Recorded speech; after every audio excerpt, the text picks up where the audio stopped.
Hello students, welcome to Gitanjali Education Academy. Today we are going to study Hindi subject of class third. आज हम हिंदी विषय का पाठ 3 वाणी का महत्व अध्ययन करेंगे। ये पाठ तेनालीराम और उनकी बुद्धिमत्ता को दर्शाता है। इस पाठ के अंदर एक किस्सा बताया गया है कि राजा कृष्णदेव राय जब अपने दरबार में बैठे होते हैं और वह कुछ प्रश्न पूछते हैं अपने दरबारियों से, तो किस तरीके से तेनालीराम अपनी बुद्धि से उसका जवाब देते हैं और सभी उनकी प्रशंसा करते हैं। तो कृष्णदेव राय बहुत ही प्रसिद्ध राजा रहे हैं अपने समय के, और तेनालीराम अपनी बुद्धिमानी के लिए बहुत ही प्रसिद्ध हैं। उनके किस्से आपने सुने होंगे। तो आइए हम अपना पाठ शुरू करते हैं। क्या होता है, एक बार कृष्णदेव राय अपने दरबार में बैठे होते हैं अपने दरबारियों के साथ। तभी वह अपने दरबारियों से एक प्रश्न करते हैं कि क्या कोई मुझे बता सकता है कि सबसे मीठी और सबसे कड़वी चीज़ क्या है। तो इस पर जो दरबारी होते हैं वो कई तरह के उत्तर देते हैं। जैसे कोई सबसे मीठी चीज़ बताता है, कोई कहता है चीनी मीठी है, कोई कहता है लीची सबसे मीठी है, कोई कहता है आम सबसे मीठा है, कोई शहद को सबसे मीठा बताता है।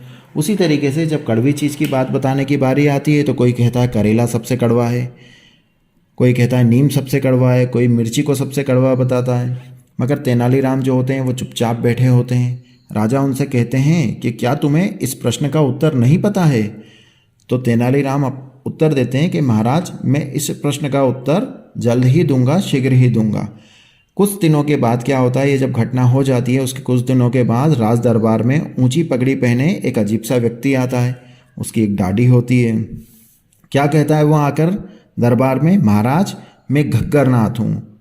अपना नाम वो घग्गरनाथ बताता है और क्या कहता है कि मैं आपके पड़ोसी पराक्रमी राजा, पराक्रमी मतलब जो बहुत ही वीर हो, बहादुर हो, नील नीलांबर जी का राजकवि हूँ। किसका राजकवि? वो राजा कृष्णदेव राय के राजा जो कृष्णदेव राय हैं उनके पड़ोसी राज्य के राजा नील नीलांबर राय का राजकवि हैं। अब वो क्या कहता है महाराज से कि कृष्णदेव राय जी से कहता है कि आपको अपनी सेना पर कुछ ज़्यादा ही घमंड आ गया है।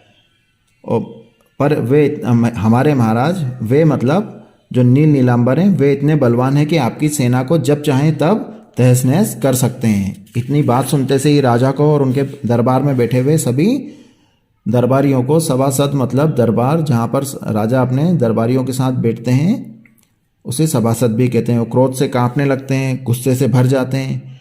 राजा अपने स्थान से उठते हैं और बोलते हैं कि ठहर दुष्ट, मैं तुझे तेरे किए की दुष्टता की सजा देता हूँ। और वह उसे कारागार में डालने का आदेश ही देने वाले होते हैं। कारागार का मतलब होता है जेल। मगर राजा अपनी बात पूरी कर पाते हैं उससे पहले ही घग्गरनाथ ने अपनी ऊंची पगड़ी और दाढ़ी हटा देता है। सब चौंक उठते हैं क्योंकि वो घग्गरनाथ कोई और नहीं बल्कि वेश बदलकर तेनालीराम ही आए हुए थे। तो तेनालीराम को सामने खड़ा देख सब चौंक उठते हैं। तेनालीराम ने झुककर राजा का अभिवादन किया। अभिवादन मतलब नमस्ते करना, सम्मान करना, किसी को प्रणाम करना। महाराज की जय हो, आप सबसे बलवान हैं। क्या कह रहे हैं तेनालीराम कि आप सबसे ताकतवर हैं। बलवान मतलब ताकतवर। तो महाराज बोलते हैं कि अरे तुम तो तेनाली हो। जैसे ही तेनाली उनको बोलते हैं कि आप सबसे बलवान हैं तो राजा खुश हो जाते हैं और बोलते हैं कि तुम तो तेनालीराम हो। तो तेनालीराम उनसे कहते हैं कि महाराज, सबसे कड़वी चीज़ कड़वी बात है।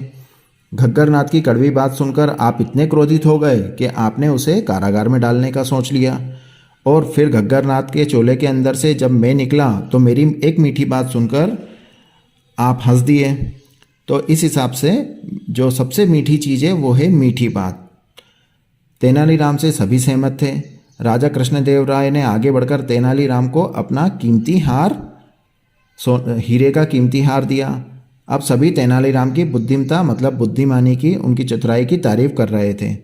तो इस बहुत ही छोटा सा और बहुत ही अच्छा लेसन है, बहुत ही सुंदर कहानी है। इस कहानी में हमने ये सीखा है कि हमारे जो बोली होती है, हमारे जो शब्द होते हैं, अगर हम मीठे बोल बोलेंगे तो सभी लोग उससे खुश होंगे, वो मिश्री घोल देंगे सभी के कानों में। और अगर हम कड़वी बात बोलेंगे, अच्छे शब्द नहीं बोलेंगे तो सभी लोग क्रोधित हो सकते हैं। तो हमें सबसे मीठा बोलना चाहिए और सबसे प्रेम से रहना चाहिए। कड़वे बात या ऐसे शब्द नहीं बोलना चाहिए जिससे लोगों को ठेस पहुँचे। तो आइए हम आगे कंटिन्यू करते हुए हम शब्दार्थ के ऊपर आते हैं। पहला शब्दार्थ है पराक्रमी मतलब वीर, ब्रेव। दूसरा है घमंड मतलब अभिमान, ईगो। सभासद मतलब सभा के लोग, कॉर्टियर्स। क्रोध मतलब गुस्सा, एंगर। कारागार मतलब जेल, प्रिजन। अभिवादन मतलब नमस्कार, ग्रीटिंग। बलवान मतलब ताकतवर, स्ट्रांग, बुद्धिमता मतलब समझदारी, विजडम। आगे हम बढ़ते हुए जो हमारी स्पीकिंग स्किल्स है मौखिक प्रश्न उत्तर पर आते हैं। तो क्या है पहला प्रश्न? पहला प्रश्न है, राजा कृष्णदेव राय ने अपने दरबारियों से कौन सा प्रश्न पूछा? तो क्या पूछा था उन्होंने कि कौन सी चीज़ सबसे मीठी है और कौन सी चीज़ सबसे कड़वी है। नेक्स्ट, दरबारियों ने प्रश्न के क्या क्या उत्तर दिए? तो सभी दरबारियों ने अलग अलग उत्तर दिए थे, जैसे कि किसी ने करेले को सबसे कड़वा बताया, किसी ने नीम को सबसे कड़वा बताया, कोई मिर्ची को सबसे कड़वा बता रहा है। उसी तरीके से मीठी चीज़ के लिए किसी ने चीनी को सबसे मीठा बताया, किसी ने शहद को सबसे मीठा बताया, किसी ने लीची को सबसे मीठा बताया, किसी ने आम को सबसे मीठा बताया। नेक्स्ट क्वेश्चन है, घग्गर नाथ ने राजा कृष्णदेव राय से क्या कहा? क्या कहा था? घग्गर नाथ ने कहा था कृष्णदेव राय से कि अपनी सेना पर घमंड मत करिए, मेरे महाराज बहुत ही बलवान है कि वो आपकी सेना को ऐसे ही तहस नहस कर सकते हैं। नेक्स्ट, घग्गर नाथ के अनुसार कौन सा राजा कृष्णदेव राय की सेना को तहस नहस कर सकता है? तो घग्गर नाथ के अनुसार नील नीलांबर नाम के राजा, जो कि कृष्णदेव राय के पड़ोसी राज्य के राजा थे, वो उनकी सेना को तहस नहस कर सकते हैं। आगे हम बढ़ते हैं राइटिंग स्किल्स में। लघु उत्तरीय प्रश्न, शॉर्ट आंसर टाइप क्वेश्चन। राजा कृष्णदेव राय के प्रश्न पूछने पर तेनालीराम ने क्या जवाब दिया? राजा कृष्णदेव राय के दरबार में ऊंची पगड़ी पहने व्यक्ति ने अपना क्या नाम बताया? तो सारी एक्सरसाइज आपको आपके जो सॉल्यूशंस दिए जाएंगे उसके अंदर मिल जाएगी और आप इसे नोटबुक में लिखेंगे। उम्मीद करते हैं आपको चैप्टर समझ में आया होगा। All the best.